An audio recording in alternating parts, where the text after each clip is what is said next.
Vas Albert, mikor a bújdosó az Istennel beszél. Uram, én nem tudom az igazságot, miképpen osztogatod ezután, hogy mindenkinek, bár ma régni jusson, annyit tudok csak, esztendeje immár, hogy végigdúlt a viharokon. Tudnod kell, Uram, hisz minden tudó vagy. Nem akartunk mi semmi más, csak élni. Szántani, vetni és remélni. Szántani, vetni és remélni jó munkáért vidám maratást. Nem imádkoztunk sokat, az igaz. De szerettük a világodat, Uram. Ahogy megadtad, gondokkal telítve, búval és örömmel fűszerezve. Tövisek között egy-egy virág. Szép volt, Uram, jó volt a világ. Szerettük a patakodat, mely zengve selyempartok közt vígan szögdösött. A szellőt, ahogy hegyeidről este virágillattal megrapódva jött. Hajnalodat, amikor bokrétásan felkacagott az ablakunk alatt. Szerettünk minden bokrot, fát, virágot, pillangot, felhőt, madarat. Apánk kezét, anyánk mosolyát, kisgyermekünk első kacaját. A csókot, ahogy lányajkon kigyúlt. A vágyat, mikor fellegekbe nyúlt feléd, Uram, akár a jegenye. Jövendőt kért, békét és életet.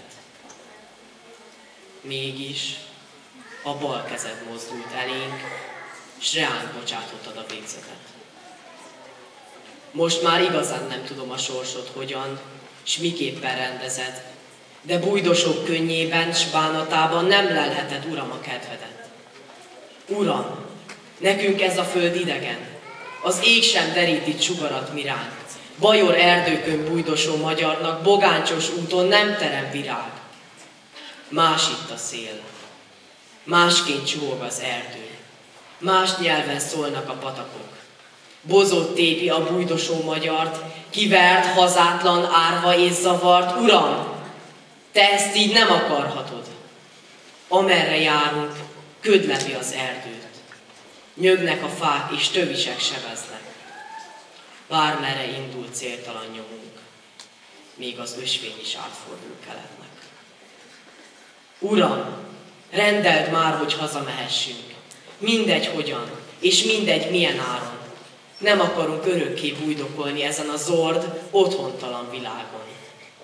Ha kell, gyalog is, éhesen, vacogva, tépett lélekkel és halálra váltan. Csak otthon legyünk egyszer a hazánkban. Vert farkas mellé farkasnak beállunk, vagy koldusnak a templom küszöbére. Rabnak, ha kell, testvérrabok közé csak hazajussunk végre, hogy beszélhessünk magyarul a földhöz, s megértsük, amit zúgnak a szelek. Ha Szodoma láttán kővé változom, Uram, én akkor is hazamegyek. Nincsen napodnak máshol melege, sehol sem olyanok a csillagok. Ha 100-szor átkozott is az, aki magyar, nem lehetek más, ha egyszer az vagyok. Add újra látnom apámat, anyámat, vagy sírjukat bár, ha többet nem lehet. Hadd roskadjak egy üszkös romtövébe, eldobva végre a vándorbotot, s úgy súgjam megadással.